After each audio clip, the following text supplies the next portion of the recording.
মক্কার কাফেররা বৃদ্ধ লোককে বসাইলেন, মিটিং শুরু, প্রস্তাবনা আসছে মুহাম্মদকে কি করা যায়।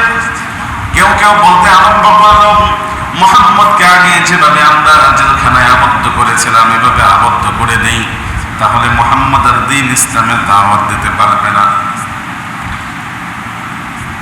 মক্কার কাফেররা বলতেছে না, এটা করলে হবে না, তাকে আবদ্ধ করে রাখা যাবে না। কেন? বলে তাকে যদি এখন আবদ্ধ করে, আগে তো তার সংখ্যা কম ছিল, মুহাম্মাদের অনুসারীদের সংখ্যা কম ছিল, এখন তো মুহাম্মাদের অনুসারী অনেক বেড়ে গিয়েছে, মুহাম্মাদের অনুসারীদের মধ্যে অনেক বীরও আছে।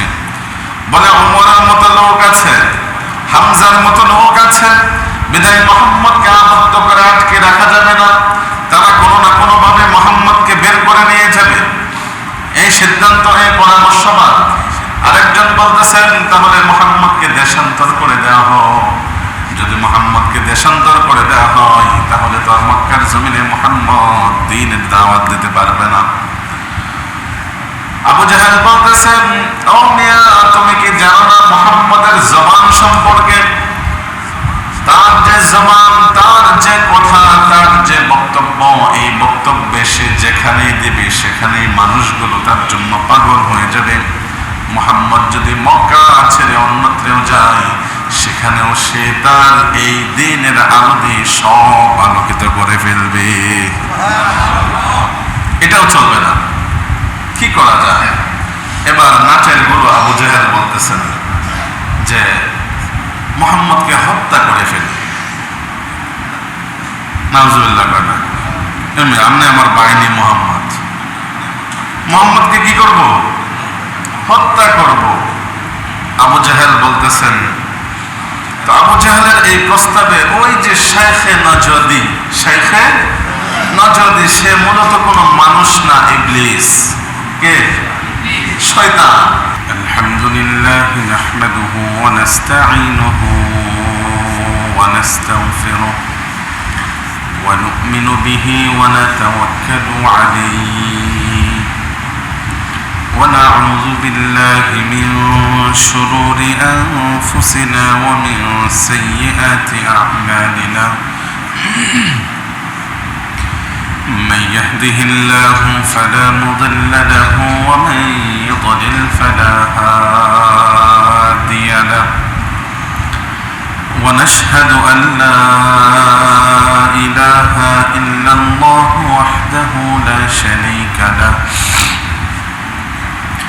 ونشهد أن سيدنا وسندنا وحبيبنا ومولانا محمدا عبده ورسوله الذي أرسله بالحق بشيرا ونذيرا وداعيا إلى الله بإذنه وسراجا وقمرا منيرا.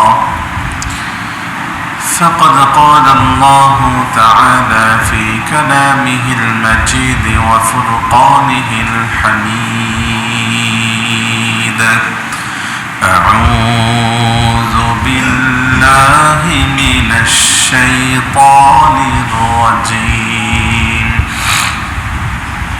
بسم الله الرحمن الرحيم. وإذ يمكر بك الذين كفروا ليثبتوك أو يقتلوك أو يخرجوك ويمكرون ويمكر الله والله خير الماكرين. وقال تعالى في شان حبيبه: إن الله وملائكته يصلون على النبي يا أيها الذين آمنوا صلوا عليه وسلموا تسليما. درود إبراهيم قري. اللهم صل على محمد وعلى آل محمد كما صليت على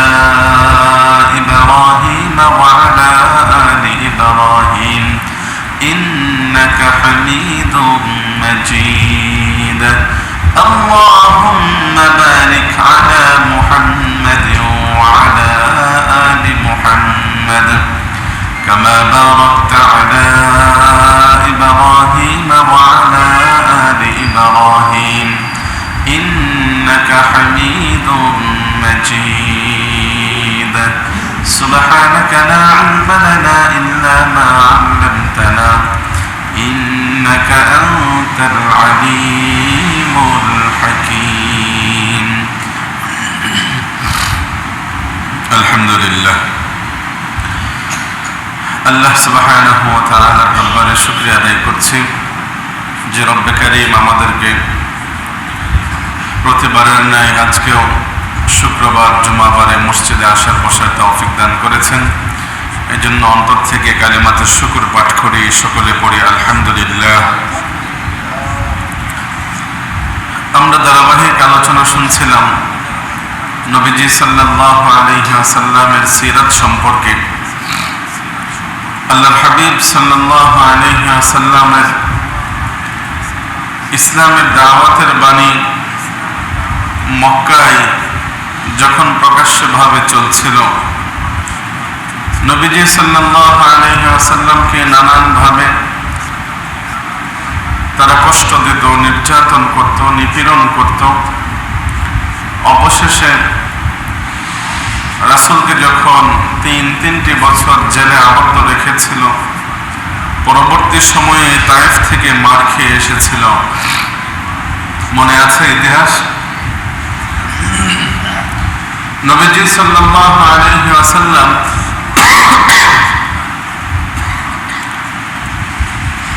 তিনি এবার তায়েফ থেকেও ফিরে আসলেন। তায়েফবাসীরা নবীর দ্বীন গ্রহণ করলেন না।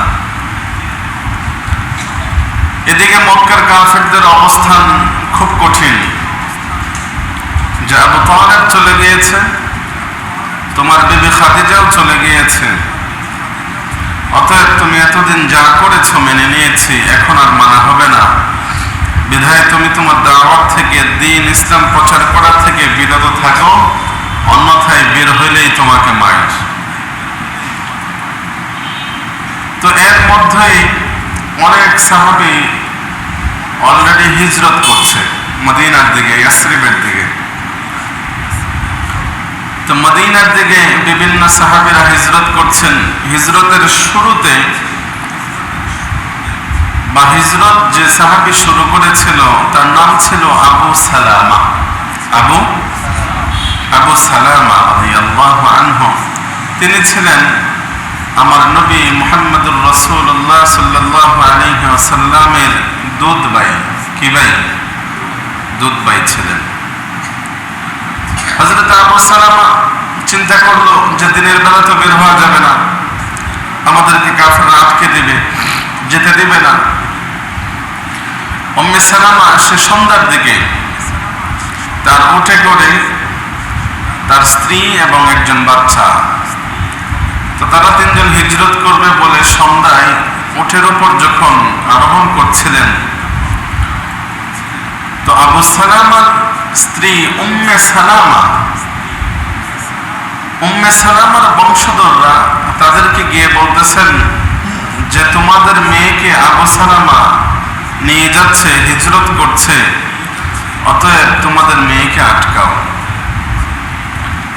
আচ্ছা, কথার কথা, আমাদের মেয়েদেরকে কি আমরা যেতে দেব জামাইয়ের সাথে, যেটার কোনো গন্তব্য নাই, কি খাবে জানা নাই, কোথায় থাকবে জানা নাই, বেঁচে থাকবে কিনা জানি না, অজানা গন্তব্যহীন জায়গায় আমরাও তো যেতে দেব না। উম্মে সালামার বংশধর এসে ওর থেকে তাকে নামিয়ে নিয়ে গেলেন। অপরদিকে আবু সালামার বংশধর এসে বলতেছেন তুমি যেদিকে যেতে চাও তুমি যাও, তবে আমাদের বংশধর এই যে ছোট্ট বাচ্চা তাকে যেতে দেব না, তাকে রেখে দিলেন। তাহলে এইদিকে স্ত্রী তার স্বামী হারালেন, তার সন্তানের অবস্থা অজানা, স্বামীর অবস্থা অজানা। অপরদিকে স্বামীও তার স্ত্রীকে হারালেন, তার সন্তানকেও হারালেন, সন্তান অপরদিকে তার বাবা মাকে হারালেন।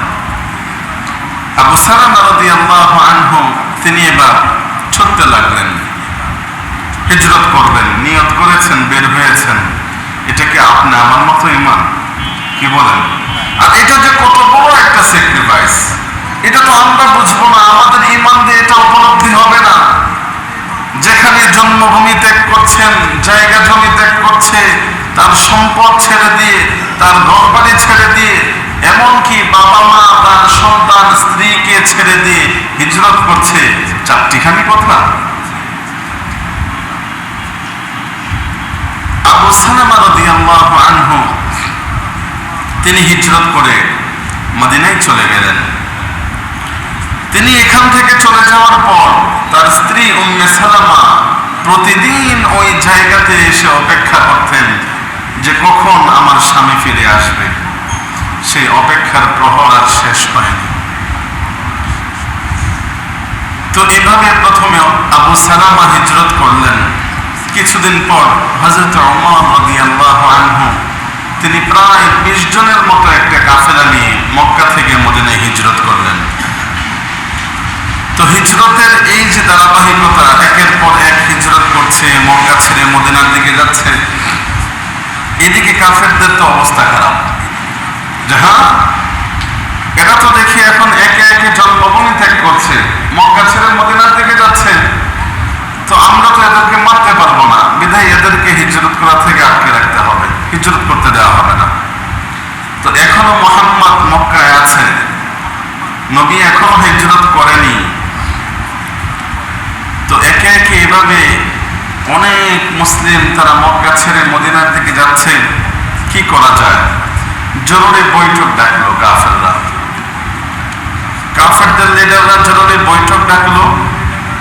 সেটা ছিল দারুন নাদওয়া নামক একটি জায়গা ছিল মক্কা। এই মক্কার দারুন নাদওয়া নামক গড় থেকে, এরিয়া থেকে, এক কথায় দারুন নাদওয়া থেকে মক্কার সব সিদ্ধান্তগুলো আসতো। আমাদের সব সিদ্ধান্ত থেকে আসে পার্লামেন্ট থেকে, তাই না? সংসদ ভবন থেকে। তো রাষ্ট্রীয় যত সিদ্ধান্ত আছে সব সিদ্ধান্তগুলো আমাদের যেমন সংসদ ভবন থেকে আসে, মক্কার যত বিধান, যত সিদ্ধান্ত, যত হুকুম জারি করার ছিল সব এই দারুন নাদওয়া থেকে আসতো। তো এবার কাফেররা জরুরি মিটিং বসলো। মিটিং এর মুখ্য উদ্দেশ্য ছিল যে মুহাম্মদকে হিজরত করতে দেওয়া হবে না, মুহাম্মদকে হত্যা করতে হবে। মুহাম্মদ হত্যা কিভাবে করা যায় সেই ব্যাপারে মিটিং। নাউজুবিল্লাহ কোন নাকি? কাকে মারবে? কাকে? নবীজিকে মারবে। জরুরি মিটিং। মিটিং বসলো। ভাইরা আমার, মক্কার কাফেররা প্রতিটা গোত্র থেকে নেতাদেরকে আহ্বান করেছেন, জরুরি মিটিং ডেকেছেন। আমাদের দেশে যেমন পার্লামেন্টে, সংসদ এরিয়াতে আপনি আমি চাইলেই ঢুকতে পারি না, প্রবেশ করতে পারি না, যাদের অনুমতি আছে কেবল তারা ছাড়া। দারুন নাদওয়া এমন একটা জায়গা ছিল, মক্কার সাধারণ মানুষেরা সেখানে ঢুকতে পারত না। সেখানে মক্কার গণ্যমান্য নেতৃস্থানীয় ব্যক্তিরাই শুধু ঢুকতে পারত। যখন প্রতিটা বংশধর থেকে, প্রতিটা গোত্র থেকে সকল গোত্রের লিডারদেরকে আহ্বান করা হলো, জরুরি বৈঠকের তলব করা হলো। সব গোত্রের, সব গোত্র থেকে এক একজন করে আসলেন। সবাই যখন একত্রিত হয়েছে, দারুন নাদওয়ার গেট লাগিয়ে দেবে, কারণ মিটিংটা যে সবাই জানবে না, শুধুমাত্র যারা আহ্বান করেছেন, যারা শুধু দাওয়াত পেয়েছে তারাই সেখানে প্রবেশ করবে। মিটিং সম্পর্কে, সিদ্ধান্ত সম্পর্কে আগে তারাই জানবে। গেট লাগিয়ে দেওয়ার সময় এক বৃদ্ধ লোক গেটটা লাগাতে দেয় না, সেও ঢুকবে। কাফেররা বলতেছে, ও মিয়া মুরব্বি, আপনি কে? আপনাকে তো চিনি না, জীবনে মক্কার জমিনে দেখি নাই, তারপরে আমাদের জরুরি মিটিং এর মধ্যে গুরুত্বপূর্ণ পরামর্শে কক্ষে আপনি ঢুকতে চাচ্ছেন কি? আপনি? ওই মুরব্বী লোকটা বলে, আমি ওই যে নজদ, ওই নজদ এলাকা থেকে এসেছি, বলতে পারো শাইখে নজদি। শাইখে, শাইখে, আরে নামটা বলেন না, এটা খুব একটা কাজ আছে। শাইখে নজদি, নজদ এলাকা থেকে এসেছি, বলতে পারো আমি শাইখে নজদি। আমি তোমাদের মিটিং এ অ্যাটেন্ড করব। হ্যাঁ, তোমাদের এই মিটিং এর যে উদ্দেশ্য, যে মাকসাদ, আমারও একই উদ্দেশ্য, একই মাকসাদ।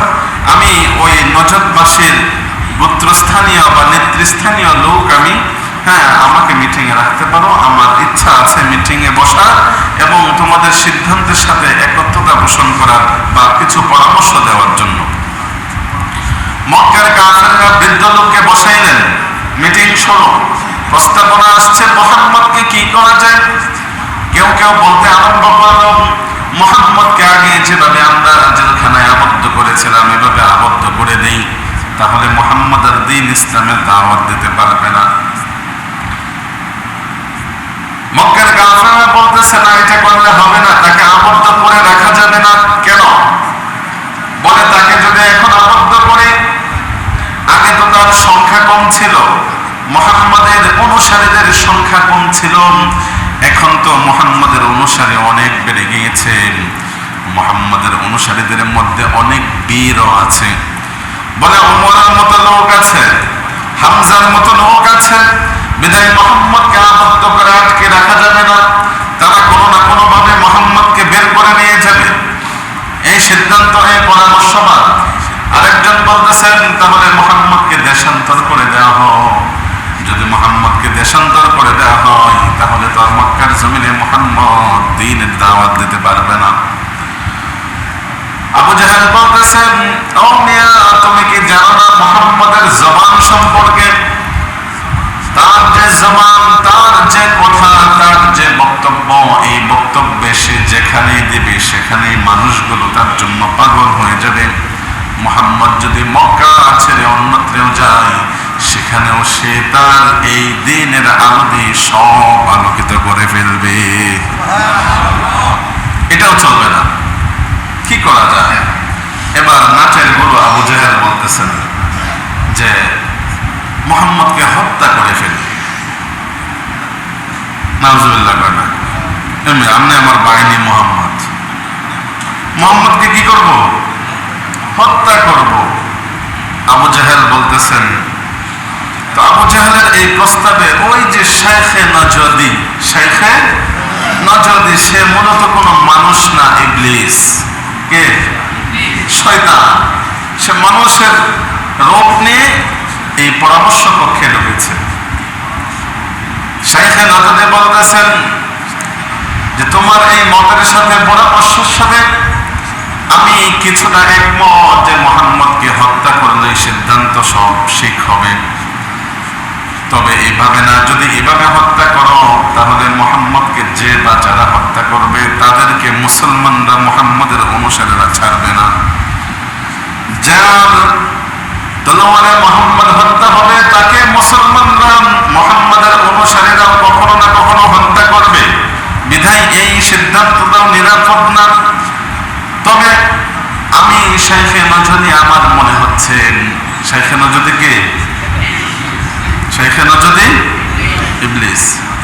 শাইখে নজদি বলতেছেন যে তোমরা একটা কাজ করতে পারো, মক্কার যত গোত্র আছে সব গোত্র থেকে নেতৃস্থানীয় যারা আছে তাদের সাথে আরো 2-3 জন যুবক একসাথে করে 100 জনের একটা টিম গঠন করো। 100 জনের একটা টিম গঠন করবেন। ওই 100 জন ব্যক্তি মিলে মুহাম্মদকে হত্যা করবে, মুহাম্মদের গড়কে আবৃত করবে, মুহাম্মদের চতুর্দিকে দাঁড়িয়ে থাকবেন এবং রাতের আধারে যখন মুহাম্মদকে ওই 100 জন লোকে মিলে অ্যাটাক করবে, কার তলোয়ারে হত্যা হয়েছে কেউ জানবে না, কেউ শনাক্ত করতে পারবে না। বিদায় মুহাম্মদকে এভাবে হত্যা করলে তার অনুসারীরা কাউকে চিহ্নিত করে বদলাও নিতে পারবে না। নাউজুবিল্লাহ। এবার তারা বলতেছে, হ্যাঁ সব থেকে বেটার সিদ্ধান্ত আপনি দিয়েছেন, গড ডিসিশন আপনার, এটাই করা হোক। খুব ভালো পরামর্শ যে মুহাম্মদকে কে মারবে কেউ জানবে না, চিহ্নিত করতে পারবে না, শনাক্ত করতে পারবে না, যে পরবর্তীতে মুহাম্মদের অনুসারীরা বদলা নেবে এই সুযোগ থাকবে না। বিধায় এটাই করা হোক। মেয়েরা মুহাম্মদকে মারার জন্য 100 জন লোকের দরকার আছে। একজন মানুষকে মারতে হলে 100 তলোয়ারের প্রয়োজন নাই। একজন মানুষকে এক ব্যক্তি, এক তলোয়ার, এক অস্ত্র দিয়ে মারাই সম্ভব। শুধুমাত্র একজন না, গতকালকের ঘটনা বিশাল আপনাদের বয়সে একটা আদরের সন্তান, কলিজার টুকরা সন্তান জন্ম দিল। ওই জন্মদাতা মা এবং বাবাকে নিজ হাতে মেরে ঘরে পুঁতে দিল।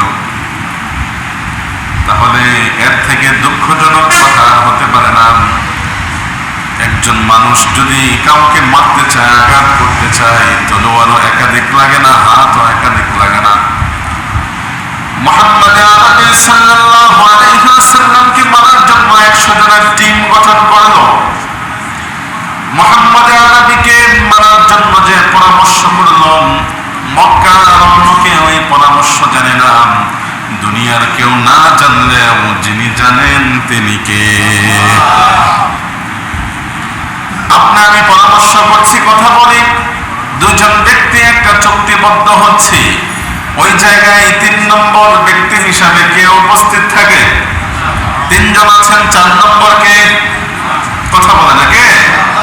মক্কার কাফেররা যেমন মিটিং করে সিদ্ধান্ত নিল, সবগুলো আল্লাহ জানে কে জানে না, শাইখে নজরে বানাইছে, সব থেকে ভালো পরামর্শ বুদ্ধি দিয়ে শয়তান চলে গিয়েছে।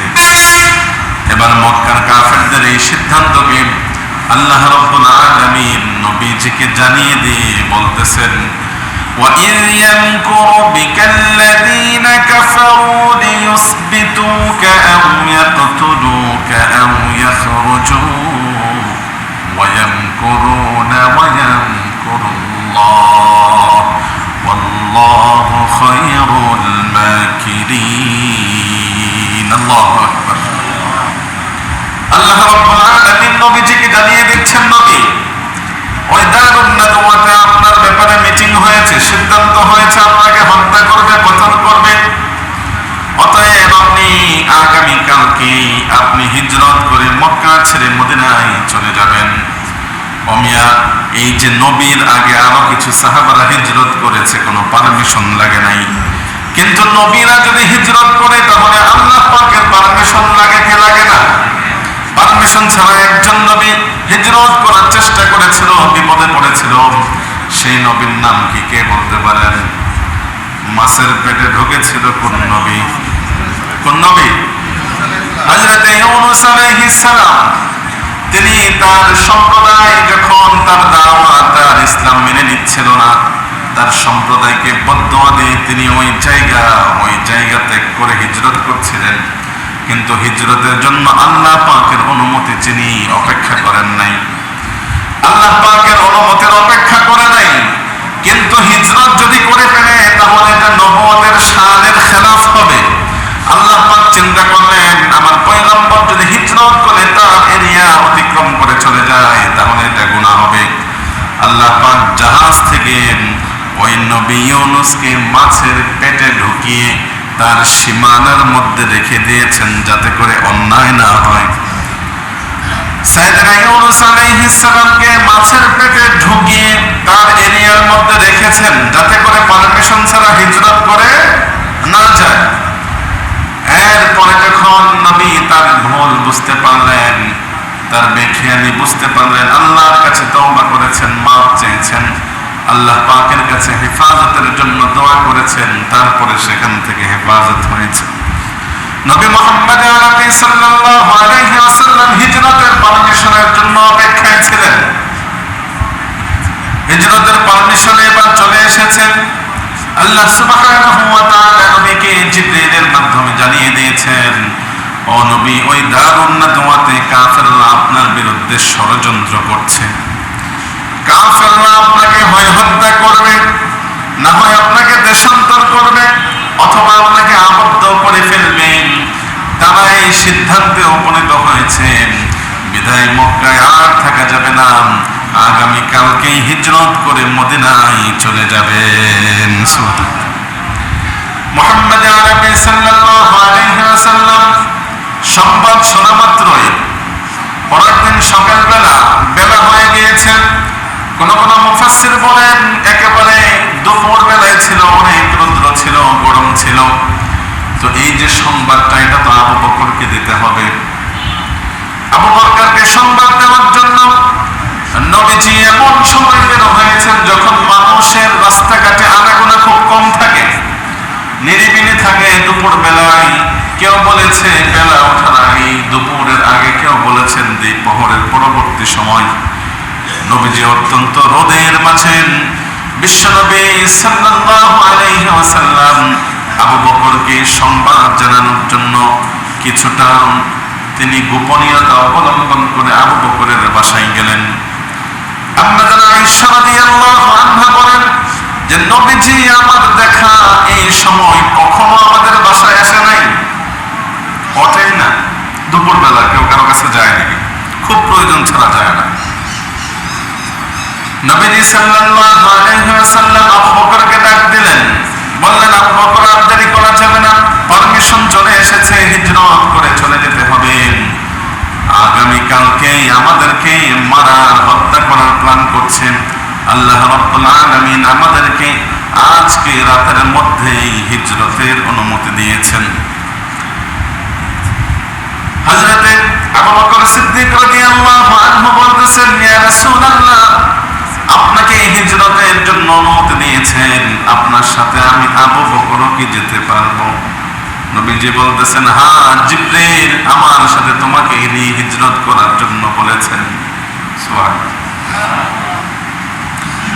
আবু বকর বলতেছেন, ইয়া রাসূলুল্লাহ, আপনি আমাকে যেদিন সতর্ক দিয়েছিলেন, সংকেত করেছিলেন, তখন থেকে আমি হাজির, আমি প্রস্তুত। এই যে দেখেন দুইটা উট, এই দুইটা উট আমি প্রস্তুত রেখেছি, একটাতে আপনি উঠবেন আর একটায় আমি উঠব। আপনি যখনই বলবেন তখনই আমরা হিজরতের জন্য বের হয়ে যাব। বিশ্বনবী এবার বাসায় চলে গেলেন। দাওয়াতে কাফেরদের পরামর্শ অনুযায়ী প্রায় 100 জনের একটা টিম নবীজি সাল্লাল্লাহু আলাইহি ওয়াসাল্লামের ঘরটাকে চতুর্দিকে ঘুরে রাখলেন। সন্ধ্যা থেকে তারা সেখানে অবস্থান করছে। নবীজির ঘরের চতুর্দিকে মুহাম্মদ বের হবে আর মায়ের। নবীজি সাল্লাল্লাহু আলাইহি ওয়াসাল্লাম সন্ধ্যার আগে তার ঘরের মধ্যে সাইয়েদনা আলী রাদিয়াল্লাহু আনহুকে নিয়ে ঢুকলেন। ঢোকার পর হযরত আলীকে বলতেছেন, আজকে রাত্রে তুমি আমার বিছানায় এখানে শুয়ে থাকবে। ওই যে আমার সবুজ চাদর, এটা গায়ে দিয়ে তুমি এখানে ঘুমাবে। আর কিছু পুতলা দিলেন। এই পুতলাগুলো দিয়ে বললেন, এই প্রত্যেকটার মধ্যে এক একজনের নাম লেখা আছে। মক্কার কাফেরদের কিছু গনিমতের কিছু মাল ছিল, এই মালগুলো রাসূলের কাছে তারা আমানত রাখত। আরে ভাই, নবী মুহাম্মদুর রাসূলুল্লাহ সাল্লাল্লাহু আলাইহি ওয়াসাল্লামকে তারা নবী হিসাবে মানে নাই, নবী হিসাবে, রাসূল হিসাবে তারা গ্রহণ করে নাই ঠিক, কিন্তু নবী মুহাম্মদ যে সব থেকে বেশি বড় বিশ্বাসী, এটা কাফেরদের প্রত্যেকের অন্তরের মধ্যে খোদাই করা ছিল।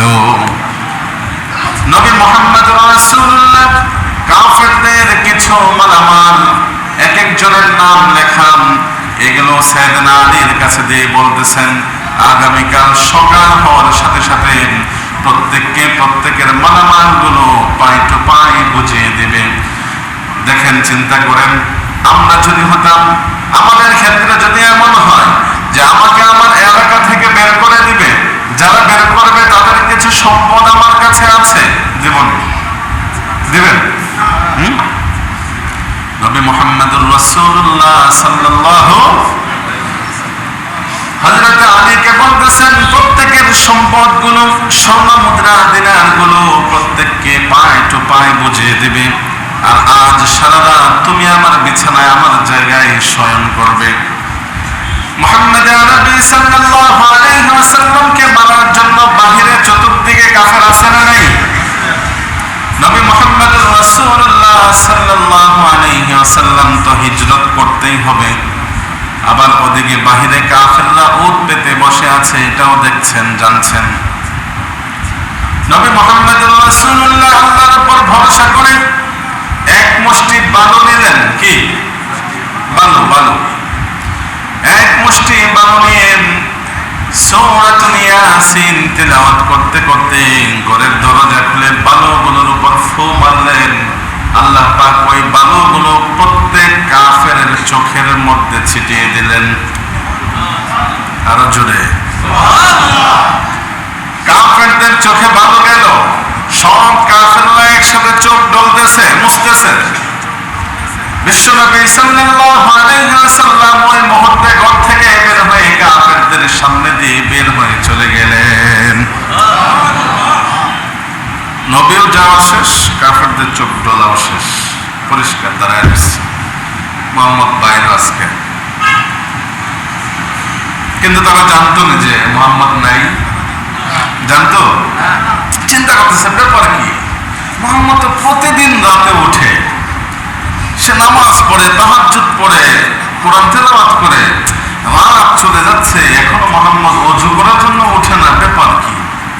কথোপকথন হচ্ছে যে সে সন্ধ্যা থেকে এখানে দাঁড়িয়ে দাঁড়িয়ে মশার কামড় খাইতেছে, আর কত।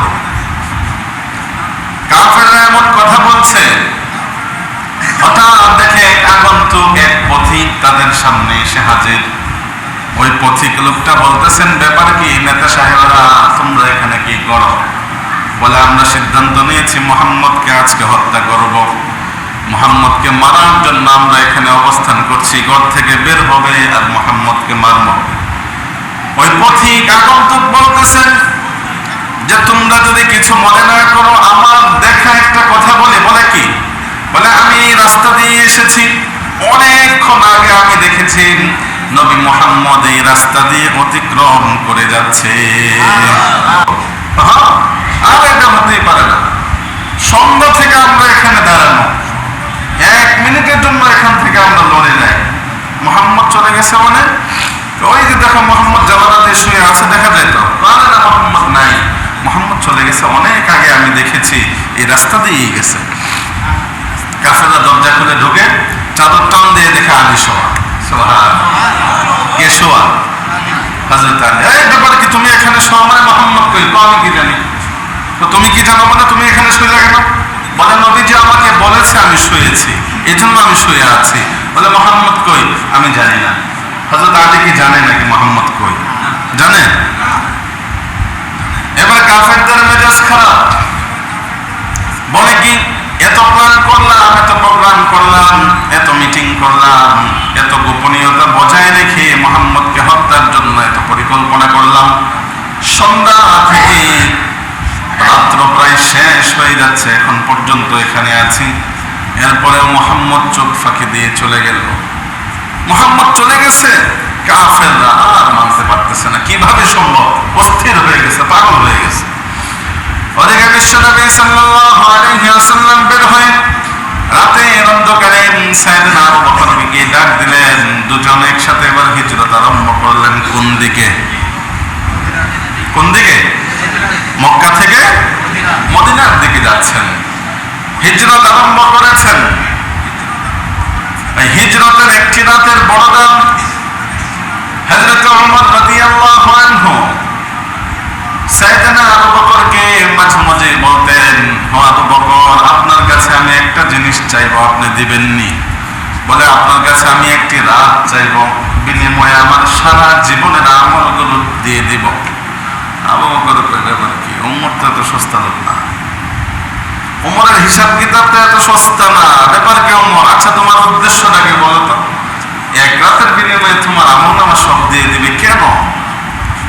হযরত ওমর আবু বকরকে বলে, ওই যে তুমি রাসূলের সাথে হিজরত করেছিলেন, ওই হিজরতের একটি রাত তুমি আমাকে দিয়ে দিবেন, এর বিনিময়ে আমি ওমরের সারা জীবনের আমলনামা তুমি আবু বকর নিয়ে নিবে। হযরত আবু বকর বলে, ওমর, তুমি তো এমন জিনিস চেয়েছ, আসলে ওই এক রাত্রির ইবাদত ছাড়া আমি আবু বকরের আমলনামা তো শূন্য দিব। কি শূন্য? কি দিবে? আবু বকর বলতেছে তার আমলনামা শূন্য, আমাদের অবস্থা কি?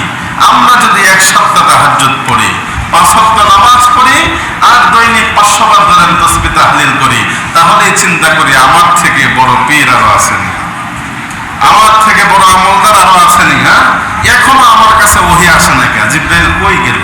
ওহী কি আরেক দিকে যাইতেছে নাকি? আছে না নাই? কথা বলেন।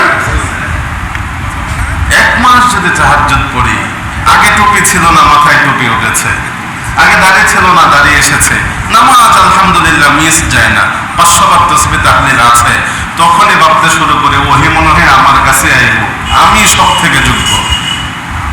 আর ওদিকে আবু বকর সে বলতেছে যে আমার এই এক রাতের আমল ছাড়া সারা জীবনে আর কোনো আমার আমল নাই, আমার আমলের খাতা শূন্য, তুমি ওমরকে আমি কি দিব? এজন্য শিখা উচিত যে আমল যদি আমলের মতো হয়, এক আল্লাহর জন্য যদি আমল করে থাকে, তাহলে সেই আমল অল্প হলেও আল্লাহর কাছে গৃহীত হবে। আর এই লোক দেখানো আমল, অহংকারী আমল, এগুলো অনেক বেশি হলেও আল্লাহর কাছে এক পয়সার মূল্য নাই। ঠিক না ঠিক? হযরত আবু বকর সিদ্দিক রাদিয়াল্লাহু আনহু বিশ্বনবীকে নিয়ে মদিনার দিকে হিজরত করে যাচ্ছেন। ওইদিকে কাফেরদের খবর হয়েছে কি হয় নাই? সব কাফেররা আবার একসাথে হয়েছে, দারুন না দোয়া, একসাথে হয়ে এবার ঘোষণা দিতেছে, মক্কাবাসী শুনে রাখো, এই তোমাদের বংশধর, তোমাদের কাছে তোমাদের সব থেকে বিশ্বস্ত মানুষটা মুহাম্মদ, সে আমাদের সাথে প্রতারণা করেছেন, সেই জন্মভূমি মক্কা ছেড়ে মদিনার দিকে যাচ্ছেন।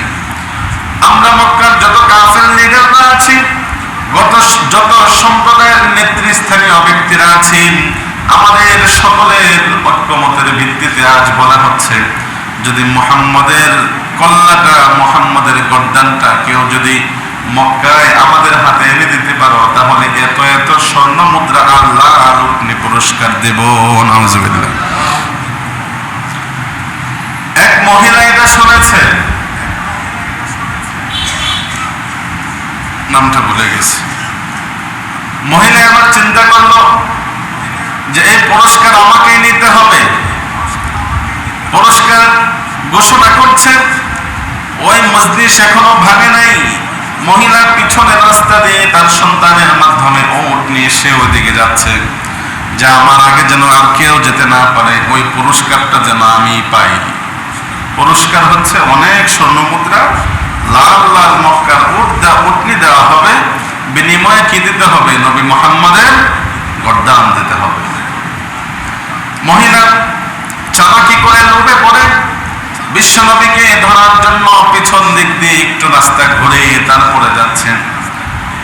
নবী মুহাম্মদুর রাসূলুল্লাহ সাইয়েদনা আবু বকরকে নিয়ে মরুভূমির উপর দিয়ে যাচ্ছেন। যেদিক দিয়ে যায় সেদিক দিয়ে পায়ের একটা ছাপ পড়ে কি পড়ে না? পড়ে। মহিলা খুব চালাক মানুষ, ওই পায়ের ছাপকে অনুসরণ করে পিছন পিছন ছুটছে। অনেক দূর যাওয়ার পর এবার দেখতেছেন দূরে আরো দুইটা উট দেখা যায়। বুঝতে পেরেছেন যে আমি তাদেরকে পেয়ে গেছি। ওদিকে আবু বকর মহিলাকে দেখে বলতেছেন, ইয়া রাসূলুল্লাহ, আমাদেরকে দাওয়া করছে, আমাদেরকে টার্গেট করে ওই যে আরেকটা উট আসছে। একটু কাছাকাছি গিয়ে বলতেছেন, মুহাম্মদ দাঁড়িয়ে যাও, অন্যথায় আমি তীর নিক্ষেপ করব। আমি তোমার গর্দান, তোমার কল্যাণ নেওয়ার জন্য এসেছি। এত এত পুরস্কার ঘোষণা করা হয়েছে, তুমি বাঁচতে পারবে না, দাঁড়িয়ে যাও। নবীকে যখন এমন থ্রেট করছেন, নবীজি সাল্লাল্লাহু আলাইহি ওয়াসাল্লাম কিছুই বলে নাই। হঠাৎ আচমকা বাতাস এসে ওই মহিলা এবং তার উট সহ প্রায় অর্ধেকটা ডুবিয়ে ফেলেছে। মহিলা এবার বলতেছেন, মুহাম্মদ, মুহাম্মদ, আমাকে বাঁচাও। আর করবো না, আমাকে বাঁচাও, আমি বুঝে ফেলেছি তুমি সত্য নবী, তোমাকে আমি ধরবো না, তীরও মারবো না, আমি চলে যাব, তবে আমাকে বাঁচাও। নবী মুহাম্মদ দোয়া করলেন, বালু সরে গেল, উঠে দুই কাক দিয়ে আবার ধরছে তীর। লোক তো কি বলেন, ছাড়া যাবে? বলতেছেন, আচ্ছা আমাকে বাঁচাইলে দেখ, এখন এখানে তোরে পারবো। আবার যখন তীর নিক্ষেপ করবে, তাক করছে, আবার বাতাস এসে তাকে আরো বেশি ঢেকে দিল, ডুবিয়ে দিল। এবার আরো মাপ চাচ্ছে, আরো ক্ষমা চাচ্ছে। অনেক অনুনয় বিনয় করে নবী মুহাম্মদের দোয়ার মাধ্যমে আবার সেখান থেকে উদ্ধার হয়েছে। উদ্ধার হয়ে মহিলা পিছে দৌড়, আর সামনে আগানে মক্কায় ফিরে এসেছে। ভাইরা আমার, নবীজি সাল্লাল্লাহু আলাইহি ওয়াসাল্লামের এই হিজরত, এই মক্কার অসহনীয় নির্যাতন সহ্য করা, এগুলো কি তার ব্যক্তিগত কোনো ফায়দা ছিল না দিন ইসলামের জন্য? সেই ইসলাম, সেই দিনকে, সেই সুন্নাহকে, সেই নবীর আদর্শকে আমি, আপনি, আমরা যতটুকু ধরতে পারবো, অনুসরণ করতে পারবো, ততটুকুই আপনার আমার জীবনের জন্য মঙ্গল বয়ে আনবে। আল্লাহ রাব্বুল আলামিন আমাদের প্রত্যেককে নবীজির পরিপূর্ণ সুন্নাহকে আঁকড়ে ধরার তৌফিক দান করুন, পড়ে আমিন। ওয়া আখির দাওয়ানা আলহামদুলিল্লাহি রাব্বিল আলামিন। যারা ক্বাবলাল জুমা পড়ে নাই, 4 রাকাত পড়ে।